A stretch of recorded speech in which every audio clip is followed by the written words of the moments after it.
Radio Anthropocène. C'est une planche au format paysage. Tout de suite, on sent que l'approche est sérieuse, rigoureuse. Le dessin est d'une précision presque intimidante. Les contours tracés par l'ordinateur à la ligne claire et fine cherchent l'exactitude. Des aplats colorés remplissent certaines formes. Ils ne figurent pas la matière, ils l'indiquent, la renseignent. Limon vert naturel, grave du Rhône, mur médiéval, mur moderne. D'autres informations passent par des trames faites de petits traits ou des lignes. On comprend tout de même si clairement les codes nous échappent, il s'agit de murs faits de gros galets, tous exactement à leur place, détourés et grisés au volume suggéré par de rares lignes internes. En tout cas, rien n'est laissé au hasard ou à l'arbitraire. D'ailleurs, c'est un dessin coté, légendé, à l'échelle, géolocalisé, titré « Reconversion de l'Hôtel-Dieu, tranche 5, secteur sud, plan et coupe du puits médiéval PT 5103, minutes 148 et 149. » Bonjour à tous et bonjour à toutes, bienvenue dans Sciences dessinées sur Radio Anthropocène, l'émission qui s'intéresse à la pratique, à la valeur et aux effets du dessin dans la recherche scientifique et la production du savoir et de la connaissance. Aujourd'hui, on va parler du lien particulier et pluriel qu'entretient l'archéologie au dessin avec Charlotte Ibard, archéologue, infographiste dans le service d'archéologie de la ville de Lyon. Bonjour Charlotte. Bonjour. Donc merci beaucoup d'avoir accepté ma sollicitation et merci aussi de m'accueillir pour cette interview. Nous sommes dans les locaux du service archéologique de la ville de Lyon. Alors, pour commencer, pour entrer en matière, est-ce que vous pouvez me dire 2 mots de votre parcours ? Parce que vous êtes en même temps donc infographiste, je l'ai dit, et archéologue. Est-ce que cette double casquette, elle est courante dans ce milieu ? Finalement, l'idée c'est de savoir comment vous avez développé cette compétence sur le dessin, et puis peut-être nous dire si elle fait partie en fait de la formation traditionnelle en archéologie, ou est-ce que c'est une particularité de votre parcours à vous ? Alors déjà, je dirais que la double casquette en archéologie, en tout cas dans notre service à Lyon, oui, c'est quelque chose de classique. Chacun est à la fois archéologue et une autre spécialité, que ce soit la période, que ce soit le matériel, donc la céramique, le verre, les os. Et donc moi, je suis sur le dessin, l'infographie. Et au final, c'est que j'étais plutôt intéressée par l'architecture intérieure. Donc voilà, je me suis lancée dans des études d'art plastique quand je suis sortie du lycée. Et puis, j'ai toujours été intéressée par l'archéologie, mais bon, ça me paraissait pas un vrai métier. Et puis, finalement, l'art plastique n'en était pas un non plus. Et après avoir fait ma licence d'art plastique, j'ai décidé de partir dans l'archéologie. Donc il se trouve que moi, en tant qu'infographiste, j'ai cette double formation, si on veut, mais elle n'est pas forcément nécessaire. Enfin, on peut très bien être infographiste sans avoir jamais fait d'études dans l'art, quoi. D'accord, donc et inversement, tous les archéologues ne sont pas forcément formés au dessin d'archéologie. Non. Donc ça se fait vraiment sur le tas. Quand on fait notre formation en archéologie, en général, on nous demande de faire des stages l'été, et ça fait partie de ces fouilles qu'on appelle programmées l'été. On nous forme au dessin. Alors il y en a qui accrochent plus ou moins, et forcément, moi je m'y suis tout de suite retrouvée. Mais au début, je pensais pas forcément aller sur cette spécialité de l'infographie. Et puis finalement, elle s'est imposée à moi.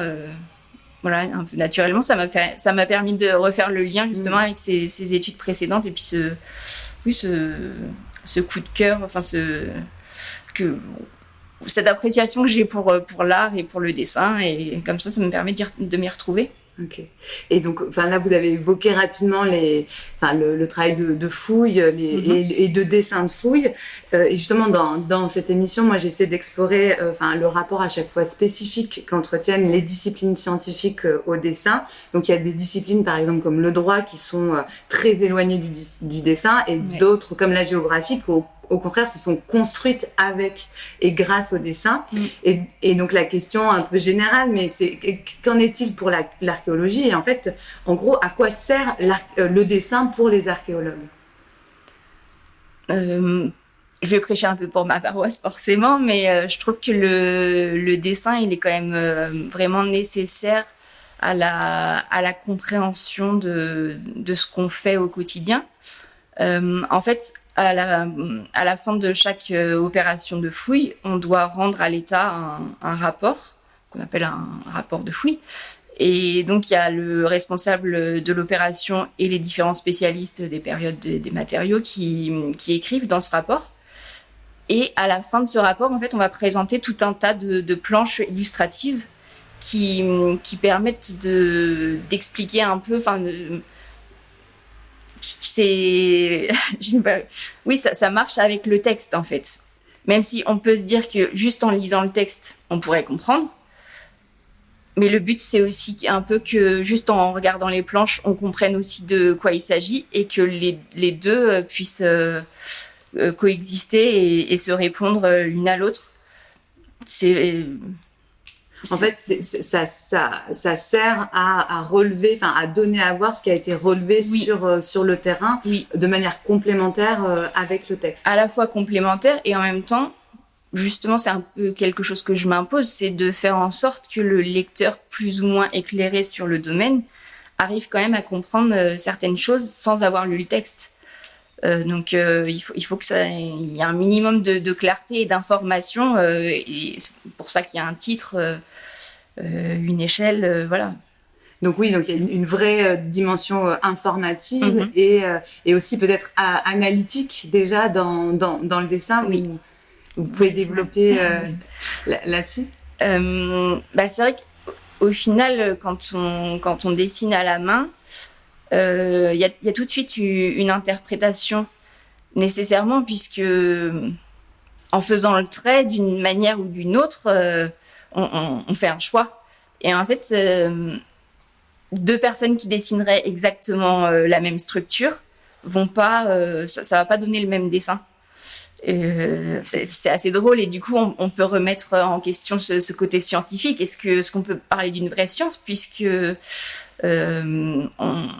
c'est assez subjectif. On peut arriver deux fois à quelque chose de différent. Mais oui, donc il y a une part d'interprétation directe dans le dessin. Oui, de toute façon, dessiner, c'est toujours choisir ce qu'on représente et ce qu'on ne représente pas. Et il y a cette part de subjectivité, même dans ces dessins qui ont l'air très maîtrisés et très sérieux. Oui. On retrouve ça. Et alors, est-ce que vous avez commencé à en parler? Vous dites quand on est sur le terrain. Concrètement, comment ça se passe un dessin de fouille? Oui. Vous avez quoi comme outil? Vous positionnez à quel moment aussi dans le processus? Parce que je suis vraiment pas spécialiste du sujet, mais pour moi l'archéologie c'est une aventure collective. Donc est-ce que vous êtes toujours nécessairement sur place? Parce que j'ai vu sur certains dessins que vous m'avez fournis que des fois il y a une double signature, une signature du relevé et puis une signature du dessin en bas de la planche. Donc voilà, est-ce que vous pouvez nous dire un peu la petite cuisine du dessin d'archéologie, du dessin de fouille? Oui, c'est vrai qu'ici, moi, au service, ma spécialité, c'est l'infographie. Et ce qu'on entend par infographie, c'est plutôt le dessin sur ordinateur, plutôt que le côté dessinatrice.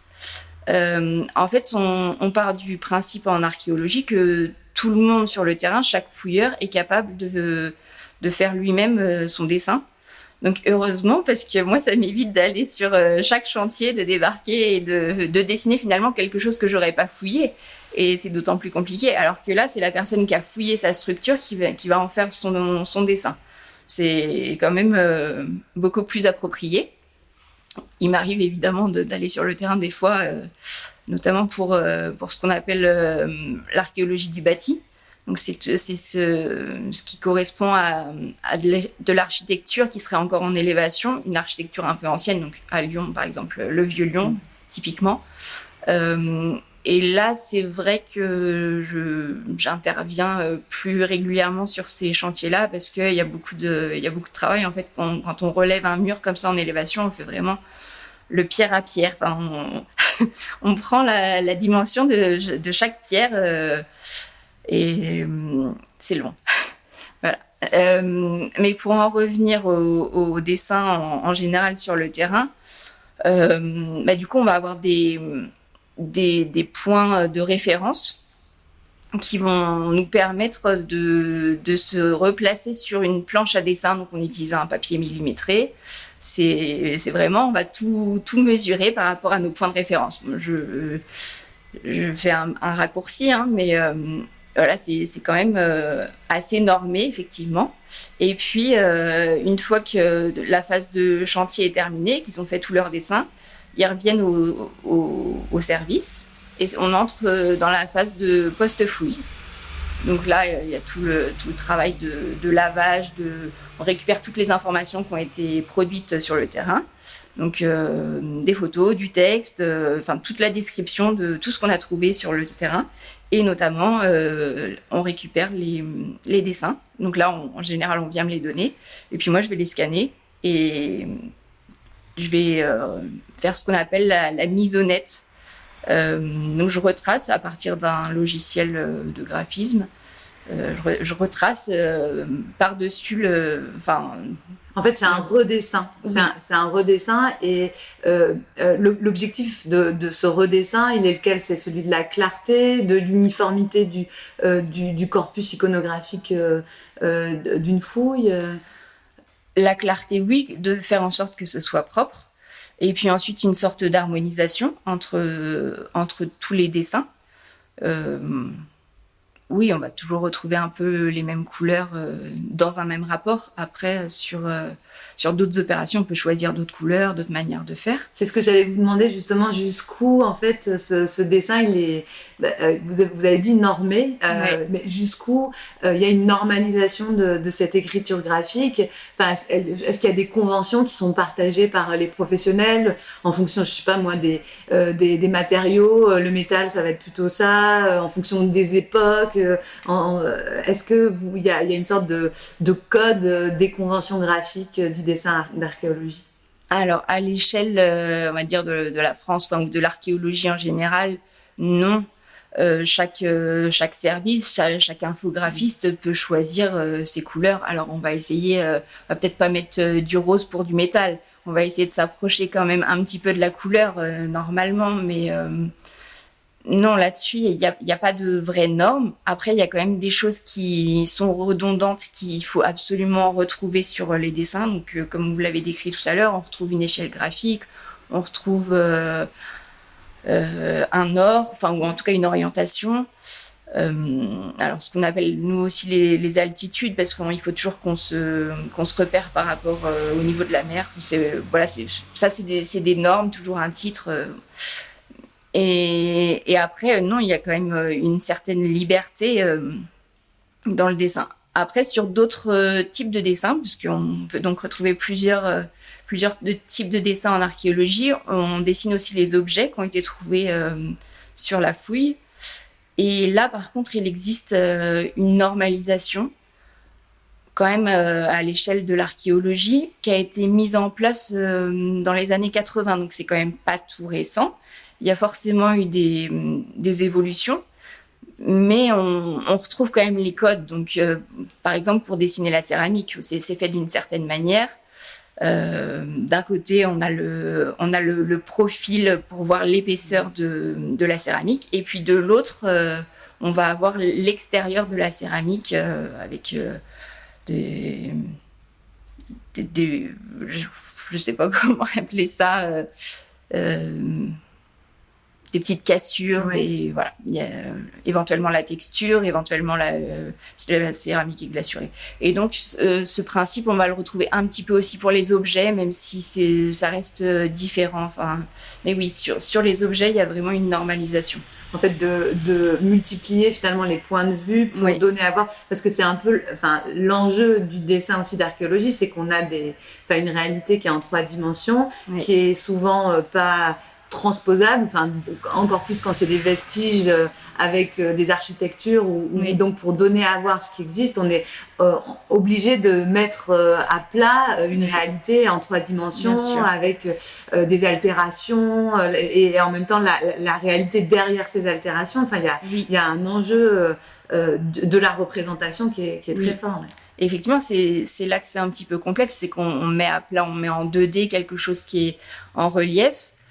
Et du coup, on pourrait se poser la question, pourquoi un dessin et pourquoi pas une photo ? Ah bah très bien, j'allais la poser. Parce que, oui, en fait, la photo, elle montre... Il y a une perspective, il y a une déformation quelque part. Elle est importante quand même, on en met dans nos rapports, c'est important, ça permet aussi au lecteur de se situer. Mais le dessin, c'est vraiment... une vue de face, une vue en coupe, c'est très arrêté et on enlève cette déformation finalement. Alors c'est un parti pris puisque ça correspond à une zone en particulier, à une phase, mais oui, c'est là que c'est un petit peu, je ne sais pas si on peut dire rigoureux, moi je me rends pas compte, mais... En tout cas, ça en a tout l'air quand on les observe. Et là, on a beaucoup parlé du dessin de relevé, du dessin de fouille. Mais j'ai vu, dans le corpus que vous m'avez généreusement montré, on voit qu'il y a quand même différents types de dessins. Il y a ces dessins qui servent à enregistrer ce qui est vu et ce qui est compris sur le terrain. Mais il y a aussi des dessins de reconstitution. Oui. Où vous imaginez à partir des vestiges ce à quoi pouvait ressembler le bâtiment quand il était complet. Comment ça se passe, ce dessin d'imagination en fait finalement, ou de projection, je ne sais pas comment l'appeler. Oui, il y a un côté, on appelle ça de la reconstitution, de la restitution. Après, on part pas de rien quand même. C'est certaines données des découvertes archéologiques qui nous permettent justement de remonter de cette manière certains bâtiments, par exemple. Mais ça reste forcément hypothétique. Mais de la même manière que ce que mes collègues vont mettre dans leur texte est aussi hypothétique. Mais je trouve que c'est intéressant parce que ça permet au lecteur de voir tout de suite de quoi on parle, alors que, et c'est une des avancées du numérique, je pense. Avant, il fallait imaginer par soi-même, donc chacun imaginait ce qu'il voulait. Aujourd'hui, on propose vraiment une image, et ça permet aussi du coup de toucher un peu plus le grand public, on va dire. Alors même si pour les professionnels de l'archéologie, c'est aussi très intéressant de voir ces restitutions en 3D, mais ouais, je pense que pour le grand public, c'est vraiment sympa. Et c'est quelque chose qui existait finalement avant aussi, ces restitutions. Mais aujourd'hui, on s'appuie sur de la 3D, donc c'est quand même un processus assez technique, on va dire. Donc, faut se former, c'est pas forcément facile. Ça devient finalement une discipline en soi. Mais avant, quand il n'y avait pas toute cette informatique, tout ce numérique, on faisait déjà des restitutions. Par contre, on les faisait, c'était vraiment de vrais dessins, quoi. Donc là, c'est aussi, il faut avoir le coup de crayon, quoi. Ouais. Et justement, coup de crayon, ça m'amène à ma dernière question sur l'esthétique. Donc on comprend ce dessin, cette infographie, c'est du dessin assisté par ordinateur. Mais est-ce que cette esthétique, elle est la seule à exister dans le dessin d'archéologie aujourd'hui? Je pense notamment au dessin au point. Qui existait avant, et une des planches que vous m'avez fournies, c'est du dessin au point, où on a en fait un rendu non pas des contours mais plutôt des volumes. Est-ce que ça existe encore, et est-ce que vous le pratiquez? Alors du coup, ça existe encore, mais ça fait partie des normes dont je parlais tout à l'heure pour les dessins d'objets. Et c'est vrai que ce dessin au point, c'est une pratique un peu ancienne qui a tendance à disparaître parce que c'est assez contraignant. Vous pouvez la décrire pour nos auditeurs? Et d'un côté, on va avoir, comme pour la céramique, un profil, et puis de l'autre, on va voir l'extérieur de l'objet. Et effectivement, on essaye par les points, le fait qu'ils soient plus ou moins rapprochés, de figurer l'ombre et le volume de l'objet. Et en fait, il faut savoir que les points, ils sont vraiment faits un par un. Et donc, on va essayer aussi de cette manière avec les points de restituer des cassures. Donc, c'est vraiment très fastidieux, très chronophage. Et donc, il y a certains dessinateurs. Alors, chez nous, c'est les spécialistes qui font leur propre dessin. C'est le service qui a décidé ça comme ça. Mais du coup, ça rebute un petit peu certains spécialistes et qui ont du coup décidé de simplifier un peu leur dessin. Mais il y a toujours des spécialistes qui sont attachés à cette ancienne manière de dessiner et qui, faut admettre, a un rendu assez sympathique. Ouais, c'est vrai. Et donc, par contre, dans d'autres dessins, sur le terrain, sur des vestiges, sur des coupes stratigraphiques, par contre, on n'utilise pas cette manière de dessiner avec des points. C'est vraiment spécifique aux objets. Et il me semble pas pour la céramique, par contre. Malheureusement, on arrive déjà au terme du temps qui nous est imparti. Donc, pour terminer, est-ce que vous auriez envie de partager donc une référence, une inspiration avec nos auditeurs et nos auditrices sur le sujet de l'archéologie et du dessin? Moi, je proposerais les reconstitutions dessinées de Jean-Claude Gaulvin. Qui, par exemple, il a reconstitué la ville de Lyon à l'époque antique. Voilà, c'est vraiment des dessins super jolis. Il a fait plusieurs villes comme ça en France et même dans le monde entier. Voilà. J'ai peut-être un nom. Je crois qu'il a un livre qui s'appelle L'Antiquité retrouvée. Voilà. D'accord, l'Antiquité retrouvée, Jean-Claude Gaulvin. Gaulvin, voilà. Donc, merci beaucoup. Merci pour cette interview et merci de nous avoir reçus aujourd'hui. Merci beaucoup à vous. Radio Anthropocène.